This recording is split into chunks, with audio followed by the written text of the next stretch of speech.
사도신경으로 신앙 고백했습니다. 나는 전능하신 아버지 하나님 천지의 창조주를 믿습니다. 나는 그의 유일하신 아들 우리 주 예수 그리스도를 믿습니다.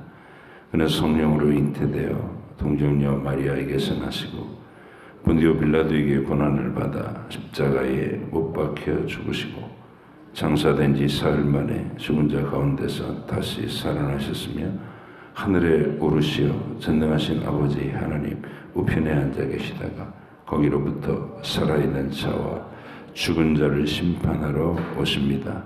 나는 성령을 믿으며 거룩한 공교회와 성도의 교제와 죄를 용서받는 것과 몸의 부활과 영생을 믿습니다. 아멘. 사무엘하 16장부터 18장까지입니다.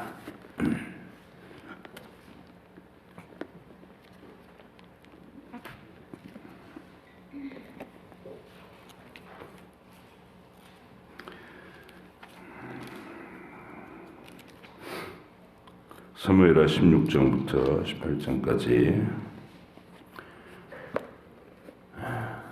다윗이 다듬어져가는 시간입니다.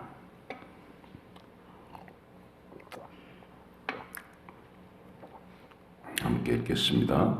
다윗이 마루턱을 조금 지나니 무비보셋의 종 시바가 안장 지은 두 나귀에 떡 200개와 건포도 100송이와 여름 과일 100개와 포도주 한 가죽 부대를 싣고 다윗을 만난지라. 왕이 시바에게 이르되 네가 무슨 뜻으로 이것을 가져왔느냐 하니 시바가 이르되 나귀는 왕의 가족들이 타게 하고 떡과 과일은 청년들이 먹게 하고 포도주는 들에서 피곤한 자들에게 마시게 하려 함이니이다. 왕이 이르되 내 주인의 아들이 어디 있느냐 하니 시바가 왕께 아뢰되 예루살렘에 있는데 그가 말하기를 이스라엘 족속이 오늘 내 아버지의 나라를 내게 돌리리라 하나이다 하는지라. 왕이 시바에게 이르되 무비보셋에게 있는 것이 다 네 것이니라 하니라. 시바가 이르되 내가 절하나이다. 내 주 왕이여 내가 왕 앞에서 은혜를 입게 하옵소서 하니라. 다윗 왕이 바후림의 이름에 거기서 사울의 친족 한 사람이 나오니 게라의 아들이요 이름은 시므이라. 그가 나오면서 계속하여 저주하고 또 다윗과 다윗 왕의 모든 신하들을 향하여 돌을 던지니 그때의 모든 백성과 용사들은 다 왕의 좌우에 있었더라. 시므이가 저주하는 가운데 이와 같이 말하니라. 피를 흘린 자여 사악한 자여 가거라 가거라. 사울의 족속의 모든 피를 여호와께서 내게로 돌리셨도다. 그를 이어서 네가 왕이 되었으나 여호와께서 나라를 네 아들 압살롬의 손에 넘기셨도다. 보라 너는 피를 흘린 자이므로 화를 자초하였느니라 하는지라. 수루야의 아들 아비새가 왕께 여짜오되 이 죽은 개가 어찌 내 주 왕을 저주하리까? 청하건대 내가 건너가서 그의 머리를 베게 하소서 하니 왕이 이르되 수루야의 아들들아 내가 너희와 무슨 상관이 있느냐? 그가 저주하는 것은 여호와께서 그에게 다윗을 저주하라 하심이니 네가 어찌 그리 하였느냐 할 자가 누구겠느냐 하고 또 다윗이 아비새와 모든 신하들에게 이르되 내 몸에서 난 아들도 내 생명을 해하려 하거든. 하물며 이 베냐민 사람이랴 여호와께서 그에게 명령하신 것이니 그가 저주하게 버려두라. 혹시 여호와께서 나의 원통함을 감찰하시리니 오늘 그 저주 때문에 여호와께서 손으로 내게 갚아 주시리라 하고 다윗과 그의 추종자들이 길을 갈 때에 시므이는 산비탈로 따라가면서 저주하고 그를 향하여 돌을 던지며 먼지를 날리더라. 왕과 그와 함께 있는 백성들이 다 피곤하여 한 곳에 이르러 거기 쉬니라. 압살롬과 모든 이스라엘 백성들이 예루살렘에 이르고 아히도벨도 그와 함께 이른지라. 다윗의 친구 아렉 사람 후세가 압살롬에게 나갈 때에 그에게 말하기를 왕이여 만세 왕이여 만세 하니 압살롬이 후세에게 이르되 이것이 네가 친구를 후대하는 것이냐? 네가 어찌하여 내 친구와 함께 가지 아니하였느냐 하니 후세가 압살롬에게 이르되 그렇지 아니하니이다. 내가 여호와와 이 백성 모든 이스라엘의 택한 자에게 속하여 그와 함께 있을 것이니이다. 또 내가 이제 누구를 섬기리이까? 그의 아들이 아니니까 내가 전에 왕의 아버지를 섬긴 것 같이 왕을 섬기리이다 하니라. 압살롬이 아히도벨에게 이르되 너는 어떻게 행할 계략을 우리에게 가르치라 하니 아히도벨이 압살롬에게 이르되 왕의 아버지가 남겨두어 왕궁을 지키게 한 후궁들과 더불어 동침하소서. 그리하면 왕께서 왕의 아버지가 미워하는 바 됨을 온 이스라엘이 들으리니 왕과 함께 있는 모든 사람의 힘이 더욱 강하여지리이다 하니라. 이에 사람들이 압살롬을 위하여 옥상에 장막을 치니 압살롬이 온 이스라엘 무리의 눈앞에서 그 아버지 후궁들과 더불어 동침하니라. 그때 아히도벨이 베푸는 계략은 사람이 하나님께 물어서 받은 말씀과 같은 것이라. 아히도벨의 모든 계략은 다윗에게나 압살롬에게나 그와 같이 여겨졌더라. 아히도벨이 또 압살롬에게 이르되 이제 내가 사람 12,000명을 택하게 하소서. 오늘 밤에 내가 일어나서 다윗의 뒤를 추적하여 그가 고나고 힘이 빠졌을 때에 기습하여 그를 무섭게 하면 그와 함께 있는 모든 백성이 도망하리니 내가 다윗 왕만 쳐 죽이고 모든 백성이 다스게 돌아오게 하리니 모든 사람이 돌아오기는 왕이 찾는 이 사람에게 달렸습니다. 그리하면 모든 백성이 평안하리이다 하니 압살롬과 이스라엘 장로들이 다 그 말을 옳게 여기더라. 압살롬이 이르되 아렉 사람 후세도 부르라. 우리가 이제 그의 말도 듣자 하니라. 후세가 압살롬에게 이르되 압살롬이 그에게 말하여 이르되 아히도벨이 이러이러하게 말하니 우리가 그 말들을 행하랴? 그렇지 아니하거든 너는 말하라 하니 후세가 압살롬에게 이르되 이번에는 아히도벨이 베푼 계략이 좋지 아니하니이다 하고 또 후세가 말하되 왕도 아시거니와 왕의 아버지와 그의 추종자들은 용사라. 그들은 들에 있는 곰이 새끼를 뺏긴 것 같이 격분하였고 왕의 부친은 전쟁에 익숙한 사람인즉 백성과 함께 자지 아니하고 지금 그가 어느 굴에나 어느 곳에 숨어 있으리니 혹 무리 중에 몇이 먼저 엎드러지면 그 소문을 듣는 자가 말하기를 압살롬을 따르는 자 가운데서 패함을 당하였다 할지라. 비록 그가 사자 같은 마음을 가진 용사의 아들일지라도 낙심하리니 이는 이스라엘 무리가 왕의 아버지는 영웅이요 그의 추종자들도 용사인 줄 알미니이다. 나는 이렇게 계략을 세웠나이다. 온 이스라엘을 담부터 부엘세바까지 바닷가의 많은 모래같이 당신께로 모으고 친히 전장에 나가시고 우리가 그 만날 만한 곳에서 그를 기습하기를 이슬이 땅에 내림같이 우리가 그의 위에 덮여 그와 그 함께 있는 모든 사람을 하나도 남겨두지 아니할 것이요 또 만일 그가 어느 성에 들어왔으면 온 이스라엘이 밧줄을 가져다가 그 성을 강으로 끌어들여서 그곳에 작은 돌 하나도 보이지 아니하게 할 것이니이다 하매 압살롬과 온 이스라엘 사람들이 이르되 아렉 사람 후세의 계략은 아히도벨의 계략보다 낫다 하니 이는 여호와께서 압살롬에게 화를 내리려 하사 아히도벨의 좋은 계략을 물리치시고 명령하셨습니다. 이에 후세가 사독과 아비아달 두 제사장에게 이르되 아히도벨이 압살롬과 이스라엘 장로들에게 이러이러하게 계략을 세웠고 나도 이러이러하게 계략을 세웠으니 이제 너희는 빨리 사람을 보내 다윗에게 전하기를 오늘 밤에 광야 나루터에서 자지 말고 아무쪼록 건너가소서 하라. 혹시 왕과 그를 따르는 모든 백성이 몰살까 하노라 하니라. 그때 요나단과 아히마스가 사람이 볼까 두려워하여 감히 성에 들어가지 못하고 엔르로겔가에 머물고 어떤 여종은 그들에게 나와서 말하고 그들은 가서 다윗 왕에게 알리더니 한 청년이 그들을 보고 압살롬에게 알린지라 그 두 사람이 빨리 달려서 바울이 어떤 사람의 집으로 들어가서 그의 뜰에 있는 우물 속에 내려가니 그 집 여인이 덮을 것을 가져다가 우물 아기를 덮고 찌은 곡식을 그 위에 널매 전혀 알지 못하더라. 압살롬의 종들이 그 집에 와서 여인에게 묻되 아히마스와 요나단이 어디 있느냐 하니 여인이 그들에게 이르되 그들이 시내를 건너가더라 하니 그들이 찾아도 만나지 못하고 예루살렘으로 돌아가니라. 그들이 간 후에 두 사람이 우물에서 올라와서 다윗 왕에게 가서 다윗 왕에게 말하여 이르되 당신들은 일어나 빨리 물을 건너가소서. 아히도벨이 당신들을 해하려고 이러이러하게 계략을 세웠나이다. 다윗이 일어나 모든 백성과 함께 요단을 건널세 새벽까지 한 사람도 요단을 건너지 못한 자가 없었더라. 아히도벨이 자기 계략이 시행되지 못함을 보고 나귀 안장을 지우고 일어나 고향으로 돌아가 자기 집에 이르러 집을 정리하고 스스로 목매어 죽음에 그의 조상의 묘에 장사되니라.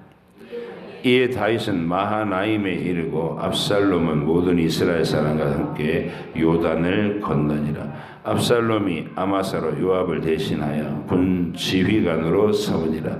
아마사는 이스라엘 사람 이드라라 하는 자의 아들이라. 이드라가 나하스의 딸 아비갈과 동침하여 그를 낳았으니 아비갈은 요압의 어머니 수루야의 동생이더라.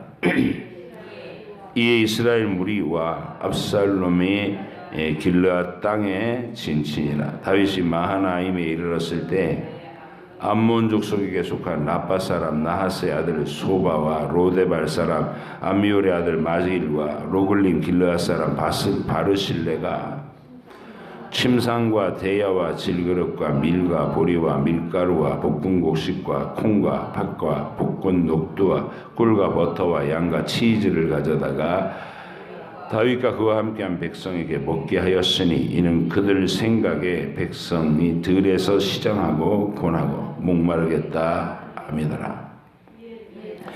이에 다윗이 그와 함께한 백성을 찾아가서 천부장과 백부장을 그들 위에 세우고 다윗이 그의 백성을 내보낼세 3분의 1은 요압의 휘하에 3분의 1은 수리아의 아들 요압의 동생 아비새의 휘하에 넘기고 3분의 1은 가드 사람 이때의 휘하에 넘기고 왕이 백성에게 이르되 나도 반드시 너희와 함께 나가리라 하니 백성들이 이르되 왕은 나가지 마소서. 우리가 도망할지라도 그들은 우리에게 마음을 쓰지 아니할 터이요 우리가 절반이나 죽을지라도 우리에게 마음을 쓰지 아니할 터이라. 왕은 우리 10,000명보다 중하시오니 왕은 성읍에 계시다가 우리를 도우심이 좋으니이다 하니라.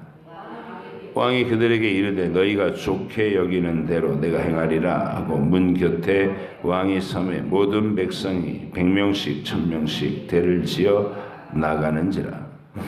왕이 요압과 아비새와 이때에게 명령하여 이르되 나를 위하여 젊은 압살롬을 너그러이 대우하라 하니 왕이 압살롬을 위하여 모든 군 지휘관에게 명령할 때에 백성들이 다 들으니라.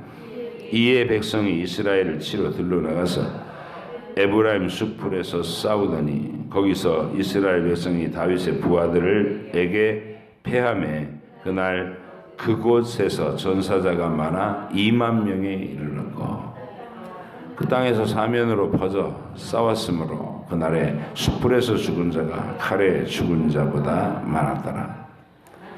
압살롬이 다윗의 부하들과 마주치니라. 압살롬이 노새를 탔는데 그 노새가 큰 상수리나무 번성한 가지 아래로 지날 때에 압살롬의 머리가 그 상수리나무에 걸리매 그가 공중과 그 땅 사이에 달리고 그가 탔던 노새는 그 아래로 빠져나간지라. 한 사람이 보고 요압에게 알려 이르되 내가 보니 압살롬이 상수리 나무에 달렸더이다 하니 요압이 그 알린 사람에게 이르되 네가 보고 어찌하여 당장에 쳐서 땅에 떨어뜨리지 아니하였느냐? 내가 네게 은 10개와 띠 하나를 주었으리라 하는지라. 그 사람이 요압에게 대답하되 내가 내 손에 은 1000개를 받는다 할지라도 나는 왕의 아들에게 손을 대지 아니하겠나이다. 우리가 들었거니와 왕이 당신과 아비새와 이때에게 명령하여 이르기를 삼가 누구든지 젊은 압살롬을 해하지 말라 하셨나이다. 아무 일도 왕 앞에는 숨길 수 없나니 내가 만일 거역하여 그의 생명을 해하였더라면 당신도 나를 대적하였으리이다 하니 요압이 이르되 나는 너와 같이 지체할 수 없다 하고 손에 작은 창 셋을 가지고 가서 상수리 나무 가운데서 아직 살아있는 압살롬의 심장을 찌르니 요압의 무기를 든 청년 10명이 압살롬을 에워싸고 쳐 죽이니라. 요압이 나팔을 불어 백성들에게 그치게 하니 그들이 이스라엘을 추격하지 아니하고 돌아오니라.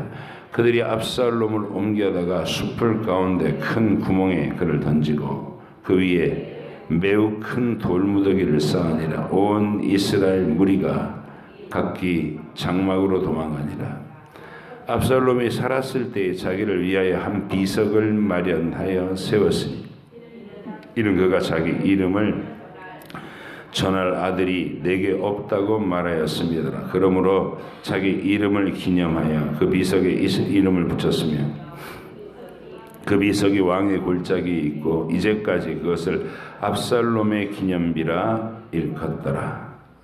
사독의 아들 아히마스가 이르되 청하건대 내가 빨리 왕에게 가서 여호와께서 왕의 원수 갚아주신 소식을 전하게 하소서.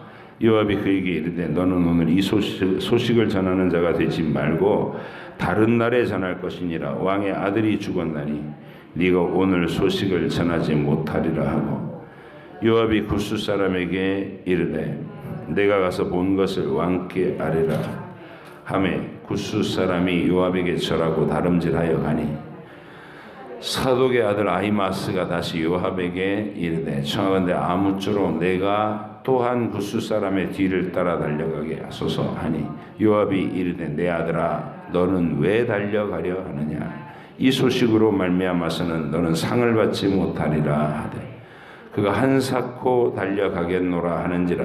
요압이 이르되 그리하라 하니 아히마스가 들길로 달릴하여 굿수 사람보다 앞질러 가니라. 때에 다윗이 두 문 사이에 앉아 있더라. 파수꾼이 성문 위층에 올라가서 눈을 들어보니 어떤 사람이 홀로 달려오는지라. 파수꾼이 외쳐 왕께 아뢰매 왕이 이르되 그가 만일 혼자면 그의 입에 소식이 있으리라 할 때에 그가 점점 가까이 오니라. 파수꾼이 본즉 한 사람이 또 달려오는지라. 파수꾼이 문지기에게 외쳐 이르되 보라 한 사람이 또 혼자 달려온다 하니 왕이 이르되 그도 소식을 가져오니라. 파수꾼이 이르되 내가 보기에는 앞선 사람의 다름질이 사독의 아들 아히마스의 다름질과 같으니이다 하니 왕이 이르되 그는 좋은 사람이니 좋은 소식을 가져오느니라 아니라. 아히마스가 외쳐 왕께 이르되 평강하옵소서 하고 왕 앞에서 얼굴을 땅에 대고 절하며 이르되 왕의 하나님 여호와를 찬양하리로소이다. 그의 손을 들어 내 주 왕을 대적하는 자들을 넘겨주셨나이다 하니 왕이 이르되 젊은 압살롬은 잘 있느냐 하니라. 아히마스가 대답하되 요압이 왕의 종 나를 보낼 때에 크게 소동하는 것을 보았사오나 무슨 일인지 알지 못하였나이다 하니 왕이 이르되 물러나 거기 서 있으라 하매 물러나서 서 있더라. 굿수 사람이 이르러 말하되 내가 주 왕께 아뢰를 소식이 있나이다. 여호와께서 오늘 왕을 대적하던 모든 원수를 갚으셨나이다 하니 왕이 굿수 사람에게 묻되 젊은 압살롬은 잘 있느냐? 굿수 사람이 대답하되 내 주 왕의 원수와 일어나서 왕을 대적하는 자들은 다 그 청년과 같이 되기를 원하나이다 하니 왕이 마음이 심히 아파 문 위층으로 올라가서 우니라. 그가 올라갈 때에 말하기를 내 아들 압살롬아 내 아들 압살롬아 내 아들 압살롬아 차라리 내가 너를 대신하여 죽었다면 압살롬 내 아들아 내 아들아 하였더라. 아멘. 기도하겠습니다. 하나님 아버지, 환난의 상황 속에서 다윗은 그 환난을 현실에 읽어내면서 하나님께서 자신에게 내리는 징계의 매임을 고백하고 순히 달게 금해를 맞고 그 속에서 자신의 신앙 고백을 하나하나 다시 세워가는 그런 믿음을 보였나이다. 우리도 택하심을 받았다는 하나님의 백성으로 하나님의 징계가 임하는 인생, 내 인생에서 하나님의 간섭을 받고 하나님의 매를 맞고 하나님의 엄한 꾸중을 듣는 것이 얼마나 큰 복인가, 구원의 은혜가 임한 증거인가를 분명히 깨닫고 우리의 인생에서 그렇게 하루하루 간섭받으며 다듬어져 가는 저희들이 되게 해 주시옵소서. 말과 이론으로 믿음을 갖다가 죽으면 천국 가겠다고 하는 그런 발상의 사람들이 아니라 각자 예수님을 영접하고 안에 계신 그리스도의 영 성령께서 나를 실제로 매일매일 통치하시고 다스리시고 이끄시는 그런 믿음을 하나님 앞에 내보이게 하여 주옵소서. 감사드리며 예수님의 이름으로 기도합니다. 아멘.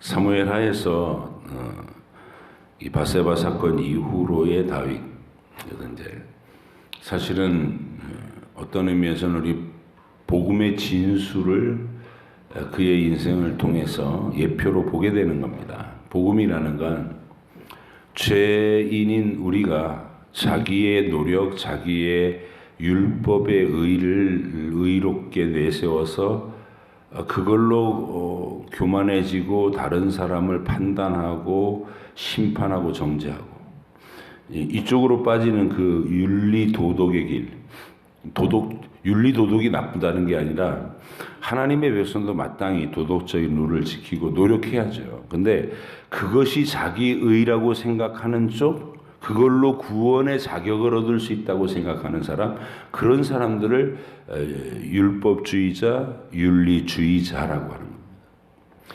윤리주의를 가지고는 천국에 갈 수 없다는 것이 명백한 하나님의 입장이에요. 아브라함 때부터 아브라함이 자기의 육체의 능력이 사라지기 전에 86세에 얼른 애굽 여종 하갈을 취해서라도 하나님께서 말씀하신 아들을 낳겠다. 하나님의 뜻을 이루어 드리겠다. 이렇게 시도한 것이 이스마엘을 낳는 일이었잖아요. 13년 동안 아브라함은 그 일을 잘한 줄 생각했지만 하나님께서는 그걸로는 안 된다 이렇게 해서는 그게 이삭을 주시는 내용입니다. 그러면서 네 육체의 능력을 잘라라. 할례의 언약 자체도 그런 거예요. 내 의로는 안 됩니다 하고 잘라버리고 오직 주님의 약속에 의한 그리스도만이 우리에게 구원을 주실 수 있습니다. 다윗도 흠없이 살았다면 자꾸 자기가 도덕적으로 흠이 없고 사람들 앞에 칭송을 받을 만한 자기 관리를 잘한 사람으로 살 때 위험한 게 이겁니다. 내가 이 의로 자격을 얻은 거 아닐까? 사도 바울이 그런 생각에 강했던 사람입니다.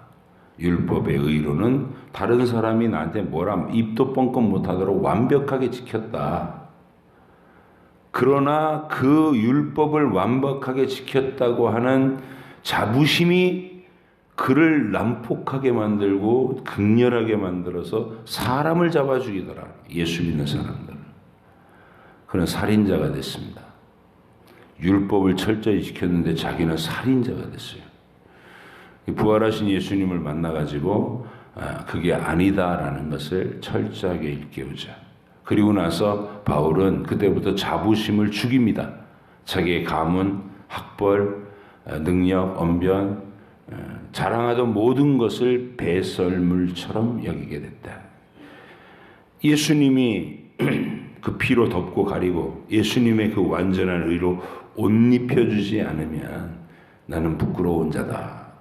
내면에서 자기가 늘 하나님을 거스리는 죄를 품고 사는 존재라는 것을 로마서 7장을 통해 아주 적나라하게 고백을 합니다. 그게 복음의 길이에요.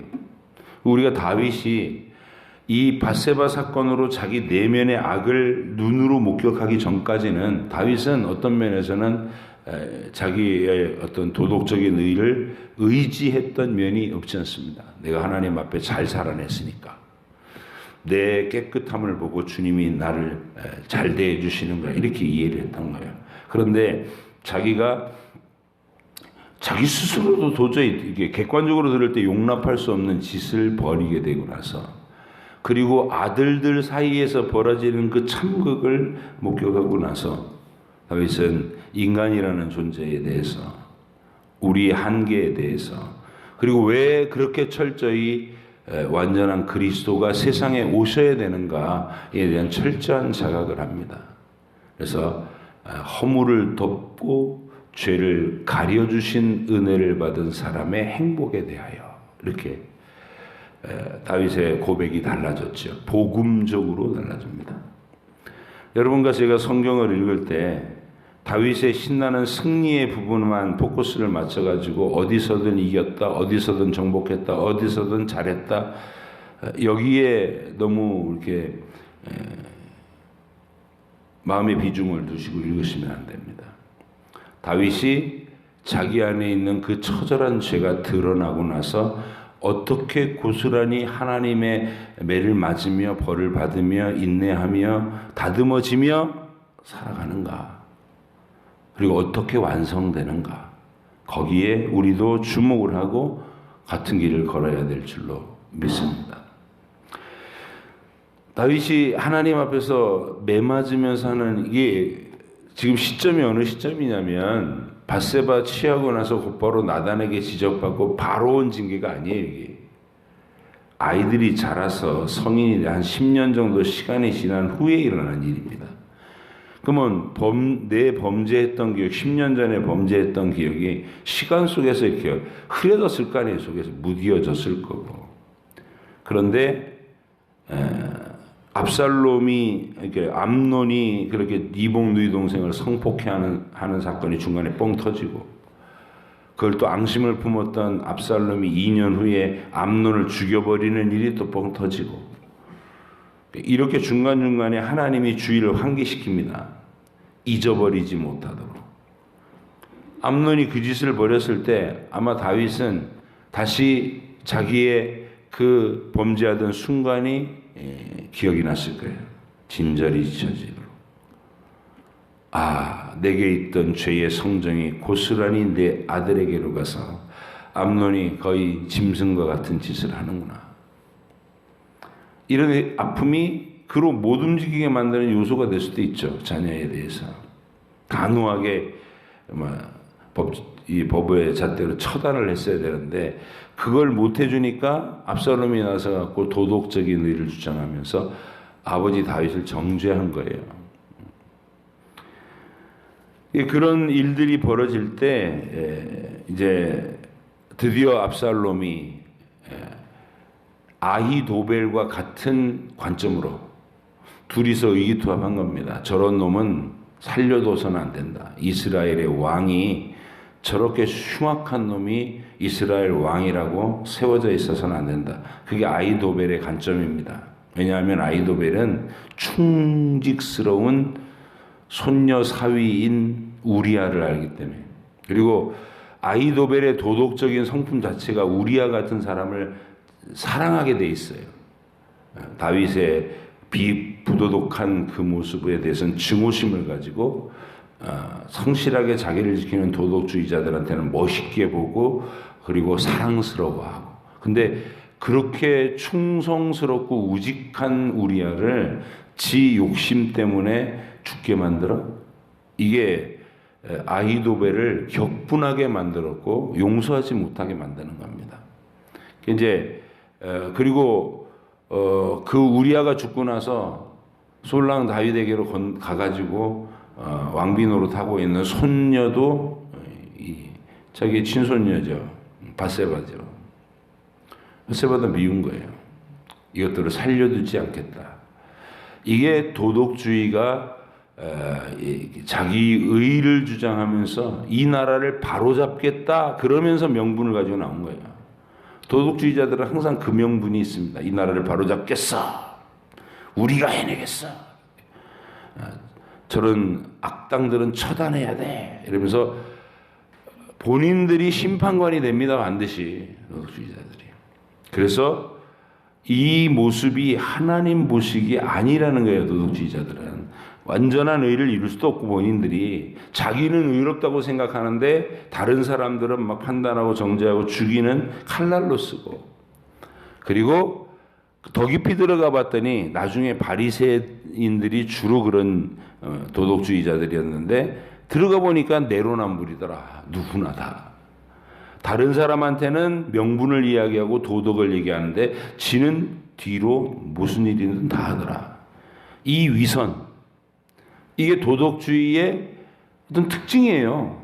자기가 의롭다고 생각하고 분노하고 거룩한 명분을 가지고 말은 멋들어지게 하고 사람들이 박수 쳐주고 이야 훌륭합니다 이러는 거 좋아하고 영웅주의에 빠져가지고 막 멋있게 행동하려고 그러고 망하는 길입니다. 이게 압살롬과 아히도벨이 일어나서 보여줬던 그 길. 그러니까 이게 철저히 경계해야 하고, 그렇다고 택하심을 받고 진짜 구원받은 사람들이 부도덕해도 되느냐 이 얘기는 아닙니다. 우리는 부도덕할 때조차도 하나님께 징계의 매를 맞으면서 하나님으로부터 징계를 받으면서 그 앞에 엎드려서 하나님과 관계를 맺은 죄인으로 하루하루 버둥거리면서 자기 안에 있는 죄의 성향들을 없애가려고 노력하는 노상에 있는 사람입니다. 그래서 늘 말씀드리지만 구원받은 신자는 마치 자기가 완전한 것처럼 다른 사람보다 비교적 흠없이 살았다고 해서 그걸 근거로 삼아 늘 가르치려고 톡 나서고 이런 거 못한다는 거예요. 무익한 종이 할 일을 했을 뿐입니다. 은혜로 덮어서 저의 부끄러움을 가려주십시오. 언제나 고백이 그래요. 다윗이 밧세바 범죄하고 난 이후에 모습이 그런 겁니다. 뭔가 머뭇거리고 겸손해하고 아파하고 죄송스러워하고 이런 게 있는 거예요. 자, 다윗의 입장, 하나님이 펼치시는 그 매를 때리시는 매가 10년 만에 막 폭발하고 있을 때 압살롬이 막 압도해오고 아히도벨도 그쪽으로 넘어가서 백성들의 민심이 완전히 기울어 버렸어요. 그때 다윗이 그거를 어떻게 받아들이느냐는 거예요. 하나님이 나를 때리시는 거다. 알아요. 예언했던 나단의 그 얘기가 이런 얘기구나 알아요. 그리고 난 다음에 제사장들이 법궤를 들고 쫓아왔어요. 왕이 가시는 곳에 법궤 따라가겠습니다. 이게 생각이 잘못된 거죠. 다윗이 바로 잡습니다. 법궤는 있어야 될 그곳에 하나님의 정하신 곳에 있어야 된다. 도로 가라. 그리고 하나님이 나를 기뻐하시면 그 법궤 앞에 다시 서게 할 것이고 하나님께 나를 기뻐하지 않으시고 패하실 거면 내가 다시 돌아오지 못하게 될 것이다. 하나님이 이 상황 때문에 나를 불쌍히 여겨주시길 원한다. 이러면서 신앙 고백을 합니다. 멋진 말이죠. 그러니까 이런 걸 배워야 되는 거예요. 우리가 상황에 대한 해석,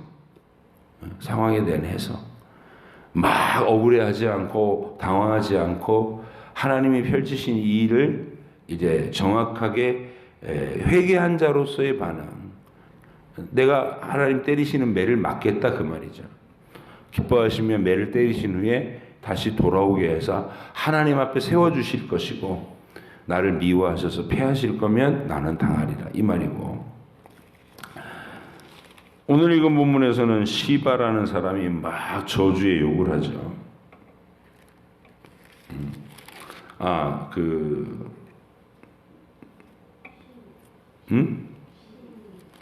네, 시므이라는 자가 욕을 하기 전에 시바가 먼저 나타나서 제가 그랬어요. 다윗과 시바가. 이 사람은 사울 밑에 있을 때 사울의 가문의 재산을 관리해 주는 종이에요.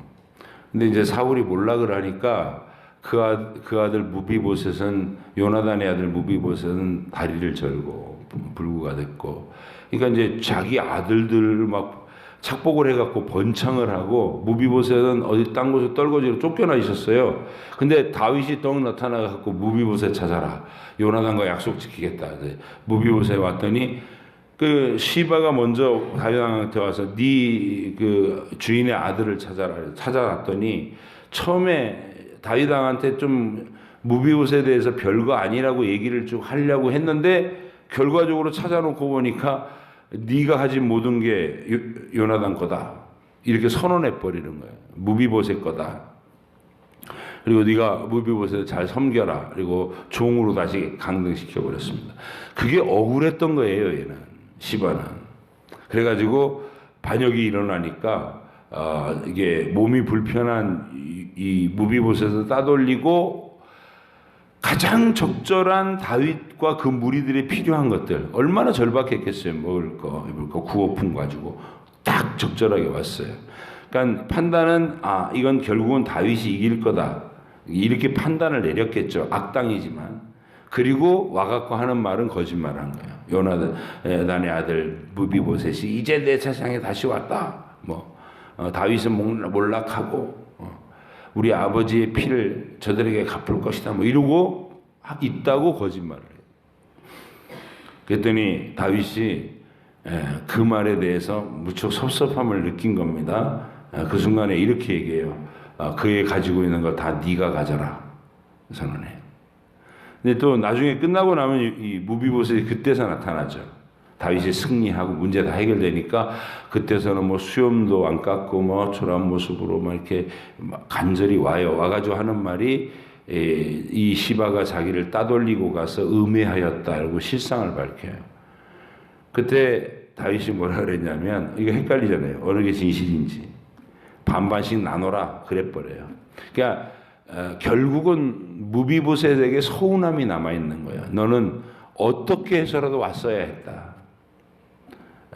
너만은, 이런 거죠. 너만은, 내가 너를 선대한 너만은 어떻게 해서라도 그 시간에 왔어야 됐다. 근데 거기서 미적거린 것은 나 몸이 불편하니까 하고 적당히 주저앉았던 것은 다윗의 마음에 상처를 남겼고, 훗날에는 시바나 무비보셋이나 그 사람이 그 사람으로 다윗에게 인식되게끔, 믿음을 증거할 때는 위급할 때 위기 속에서 내 믿음의 고백이 증거돼야 된다는 것이죠. 다 문제 해결된 다음에 숟가락 얹으면 그것 갖고는 칭찬을 얻지 못한다. 이게 무비보셋의 사례를 기억하실 때는 그렇게 기억하시고, 시므이한테서 막 저주를 욕을 받을 때도 죽이자고 할 때 넉넉히 죽이죠. 아비새 요압이 옆에 있었는데, 근데 다윗은 그냥 둬라, 여호와께서 저에게 다윗을 욕하라고 시킨 거다, 이러면서 달게 받아요. 그러면서도 그게 포기하고 체념한 건 아니에요. 또 이게 굉장히 신기한 거예요. 이게 하나님 앞에 겸손해진다는 것은, 포기하고 체념한다는 것은 맥을 늘어뜨리고 그냥 될 대로 되라 이렇게 되는 건데, 지금 다윗은 될 대로 되라가 아니라 이 상황에 대한 하나님, 그러니까 모든 상황을 하나님을 의식하고 반응을 하는 거예요. 그게 다른 거예요. 하나님이 하셨던 말씀이 지금 이렇게 시행되고 있구나 느끼면서 하나님이 때리시는 매다 이러면서 막 달게 맞고, 그 다음에 아렉 사람 후세가 와가지고 나도 따라가게 해서 친구인데, 그랬더니 너는 나 따라오지 말고 지금 빨리 압살롬한테 항복한 척하고 가서 아히도벨의 모략을 무력화시켜라. 그 사람은 무서운 사람이다. 그래서 이 후세의 지혜로 아히도벨을 견제하도록 그렇게 보내는 정신 차린 일을 하는 겁니다. 이게 다윗이에요. 자, 그 다음에 전개는 우리 아히도벨이 모략을 냈는데, 오늘 밤에 12,000명 몰고 가서 딱 급습을 해가지고 다윗 한 사람만 죽이면 상황 끝. 그렇게 간략하게 하면 온 백성이 압살롬 당신에게 돌아올 겁니다. 그리고 천막 치고 다윗의 후궁들을 바로 여자로 취해버리면 이게 그 당시 고대 문법이에요. 정복자로 내가 여기 선다. 다윗 왕한테 내가 아버지라고 해서 뭐 지지부진하게 영향을 받고 나중에 일처리가 흐릿하고 이런 거 없다. 이제부터 왕은 나다. 이게 딱 선을 걷는 그걸 하게 해요, 아히도벨이. 그러니까 그렇게 착착 진행되는데 이건 정광석화처럼 모든 상황이 딱 종료될 뻔했어요. 그런데 압살롬이 너무 쉽게 끝나버릴 것이 아쉬운 거야. 이 압살롬한테 허세가 있거든요. 그러더니 야, 우리 뭐 아히도벨이 말이 좋긴 한데 아렉 사람 후세의 말도 들어보자. 기회가 왔어요. 다윗의 기도가 하나님께 상달한 거예요. 완벽한 아히도벨의 모략 앞에 거기서 끝 그랬으면 뭐 끝났을 건데 하나님께서 다윗을 살리시려니까 아렉 사람 후세의 말도 들어보자 하고 압살롬이 얘기하는 순간에 이제 후세가 딱 나선 거죠. 뭐 허황 때요. 이 말은 이렇게 합니다. 다윗은 젊어서부터 용사였고 그 주위에는 용사들이 많은 거 다 알아서 새끼를 빼앗긴 암큼처럼 분노했을 텐데 함부로 접근하다가 우리 쪽에서 먼저 다치면 이게 또 사기가 꺾일 겁니다. 그러니까 그러지 말고 온 이스라엘에 소집 명령을 내립시다. 그리고 수십만 명이 모여서 이것들을 나중에 딱 포위를 해갖고 줄로 한 성읍에 숨어 있으면 줄로 성 자체를 매서 강물로 끌어들여서 빠뜨려 죽입시다. 이렇게 얘기해요. 말 자체가 얼마나 허황된지 몰라요. 시간을 길게 끄는 얘기고 말 자체도 멋을 부리면서 허황되게 얘기해요. 근데 이게 압살롬한테 통해요. 그런 사람이 압살롬은. 야, 한 방에 가서 딱 실리를 취하고 끝! 이거는 시시해서 싫고 후세처럼 그 온 백성이 다 보는 앞에서 내가 멋지게 아버지를 수장시키고 그리고 진짜 이스라엘의 왕으로 딱 등극하고 얼마나 멋있겠어. 이게 이 사람을 딱 지배해버린 거예요. 그래서 그쪽으로 선택을 해버려요. 아히도벨이 딱 보니까 이게 초장부터 이게 그림이 아닌 거예요. 내가 생각을 잘못했구나. 이런 것이 빠졌겠죠. 이런 인간을 내가 주군으로 이스라엘의 희망이라고 윤리적인 의의 나라를 세운다고 생각하고 이런 자를 왕으로 도모하려 했다니 이런 자괴감이 밀려왔을 거예요. 그리고 목매달아 버리는 겁니다. 윤리도덕주의자들은 하나님을 의지하는 믿음이 아니고 자기의를 의지하는 사람이기 때문에 일이 틀어지고 나면 기도할 곳이 없어요. 믿음이 없으니까. 자기만 믿었으니까. 그게 목매달아 버리는 거예요. 다윗과는 다르죠. 이렇게 다윗은 상황 속에서 하나님께 반응합니다. 그리고 진정한 하나님의 반응이 어떤 것인가는 여러분들이 이 상황을 잘 들여다보셔야 내 인생의 현실이 해석되는 거예요. 여러분의 인생의 현실 안에서 도덕주의자가 되지 마십시오. 하나님께 죄를 가리고 허물을 가려주시는 은혜를 받은 자로서의 도덕적 행위를 하십시오. 그러나 도덕주의자가 돼서는 결코 안 됩니다. 기도하겠습니다. 하나님 아버지 감사합니다. 주님께서 오늘도 다윗 왕이 어떻게 복음 안에서 완성돼 가는가 그 생생한 현실을 또 하나님이 범죄한 다윗에게 어떻게 그의 인생에서 계속해서 혹독한 징계의 매를 내리시고 그것을 통해 그를 빚어가시는가 우리가 봅니다. 이후로도 이 하나님 나라의 핵심을 잘 들여다보고 성경을 읽고 끝나는 것이 아니라 내 인생이 해석되어서 하나님 안에서 매 순간에 내가 선택해 나가야 될 길을 항상 지도받게 하시고 그 믿음 안에 머무르는 선택하게 하여 주옵소서. 감사드리며 예수님의 이름으로 기도하옵나이다. 아멘. 하늘에 계신 우리 아버지 이름을 거룩하게 하시며 아버지의 나라가 오게 하시며 아버지의 뜻이 하늘에서와 같이 땅에서도 이루어지게 하소서. 오늘 우리에게 일용할 양식을 주시고 우리가 우리에게 잘못한 사람을 용서하여 준 것 같이 우리 죄를 용서하여 주시고 우리를 시험에 빠지지 않게 하시고 악에서 구하소서. 나라와 권능과 영광이 영원히 아버지의 것입니다. 아멘.